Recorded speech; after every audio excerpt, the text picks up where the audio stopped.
দেখো মাংসটা প্রথমে ম্যারিনেট করে নেব, তার জন্য অল্প করে একটু গোলমরিচের গুঁড়ো দিলাম।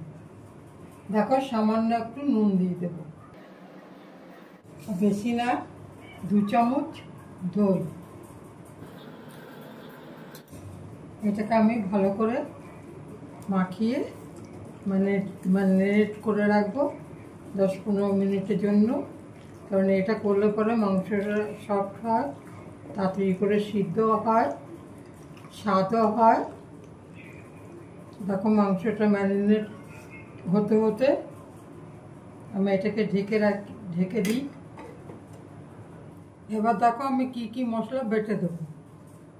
8-10টা কাঁচা লঙ্কা আছে, 2.5 ইঞ্চি 3 ইঞ্চি মতো আদা কুচিয়ে নিয়েছি, একটা বড় টমেটো নিয়েছি, 12-14টা এখানে রসুন নিয়েছি। এইগুলো আমি পেস্ট করে নেব।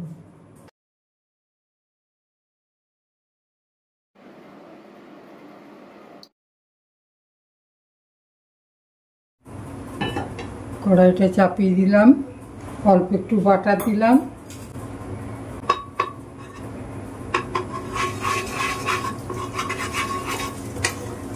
দেখো ক্যাপসিকাম আর পেঁয়াজটা আমি একটু আদা ভাজা করে রেখে দেবো।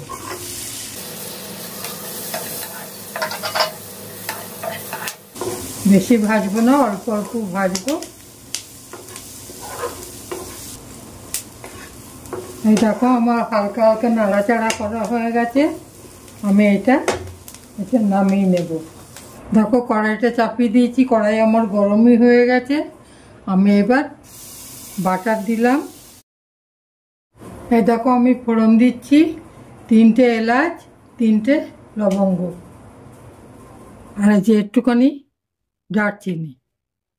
আমার তেলটা গরম হয়ে গেছে, এবার পেঁয়াজটা আমি ভেজে নেব।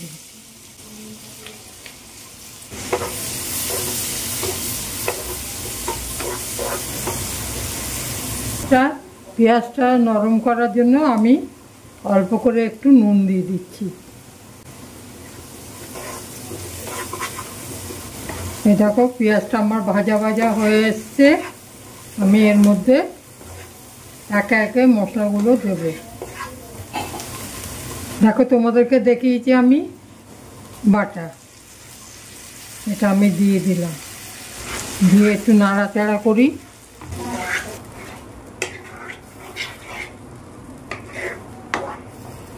এটা নাড়াচাড়া করে নিলে পরে আদা রসুনের যে কাঁচা গন্ধটা ওটা চলে যাবে।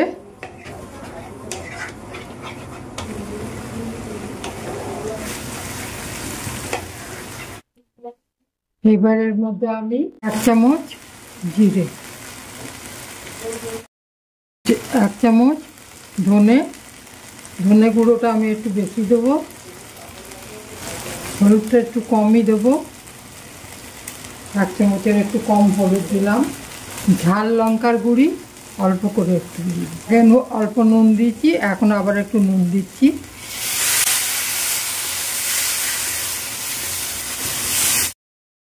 ম্যারিনেট করে রেখে দিয়েছিলাম মাংসটা আমি এর মধ্যে দিয়ে দিলাম। গ্যাসের ফ্লেমটা কমিয়ে দিয়ে এবার আমি এটাকে ভালো করে কষে নেব।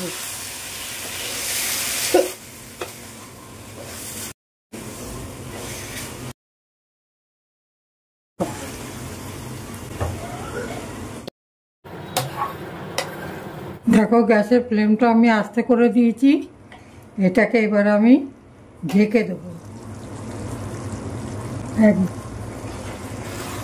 দেখো আমার মাংস তেল ছাড়তে আরম্ভ করেছে, কত সুন্দর রংটা এসছে।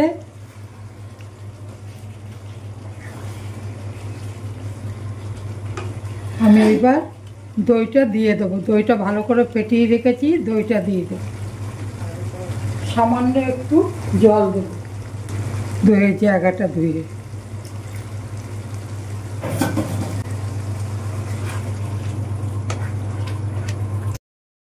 দইটা ভালো করে ফেটিয়ে না দিলে পরে ডিম ডিম হয়ে থাকে, মনে হয় যেন ছানা কেটে গেছে।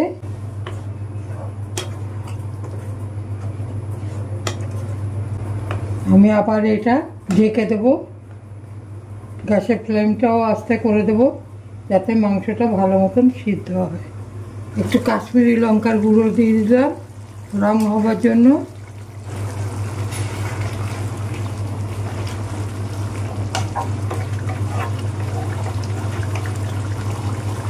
আবার ঢাকা দিয়ে দিলাম। দেখি ঢাকাটা খুলে, এটা কম মনে হচ্ছে মাংসটা সুন্দর কষা হয়ে গেছে, তেলও ছাড়ছে। এর মধ্যে আমি একটু বাদাম বাটা দেবো, কাজু বাটা দিয়ে দিলাম, এতে স্বাদটা খুব ভালো আসে। বাটার চিকেনে সে কাজু না দিলে পরে জমে না। এখন রঙটাও কত সুন্দর এসছে। আমি এর মধ্যে এই ক্যাপসিকাম আর পেঁয়াজ হালকা হালকা ভেজে রেখেছিলাম, সেটাও দিয়ে দিলাম, এতে কালারটা খুব সুন্দর আসবে।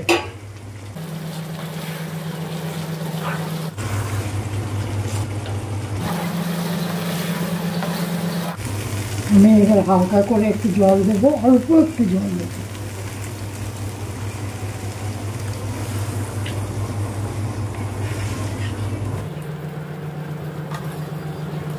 আমি 10-15 মিনিটের জন্য ঢেকে দিলাম। দেখি মনে হয় আমার হয়ে গেছে। এই দেখো ঝোলটা একদমই শুকিয়ে গেছে। আমি এর মধ্যে আর 1 চামচ বাটার দিলাম, একটু শাহি গরম মশলা দিয়ে দিলাম। দেখো আমার চিকেন একদম রেডি। তোমরা লুচি, পরোটা, রুটি, গরম ভাতের সাথে খুব সুন্দর লাগবে খেতে। তোমরা এমনি করে রান্না করে খেয়ে আমাকে কমেন্ট করবে, ভালো লাগলে পরে সাবস্ক্রাইব করবে, যাতে আবার নতুন ভিডিও নিয়ে তোমাদের কাছে আসতে পারি। দেখো কি সুন্দর রঙটা হয়েছে, এটা খেতেও খুব সুস্বাদু হয়। তোমরা এমনি করে খাবে, আমাকে লাইক করবে। তোমরা ভালো থেকো।